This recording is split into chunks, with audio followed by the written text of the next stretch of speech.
In this tutorial, I'll show you how to start adding assets to Smartspanner. Click into Asset Management and then click onto Assets. This is your asset list, so once you start to add assets, they'll all appear on this page. So start by adding a new asset. First we need to give it a name. So for an example, let's use Forklift Truck 1. I can enter in a model and asset ID if I wanted to. On the manufacturer, because I don't have any manufacturers saved, there's nothing on my drop-down list. But if I start to type Toyota, it's searching if I do have that manufacturer available, but since it isn't already there, I can just add Toyota, and that's already put in Toyota as a new manufacturer on my list.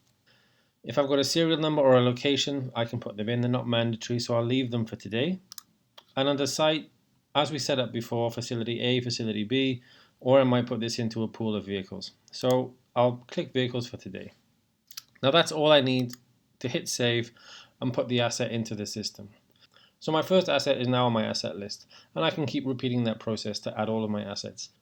If you have a large number of assets, you can send us them on an Excel format and we can update these into the system to do an automatic import for you. Just get in contact with us to do that.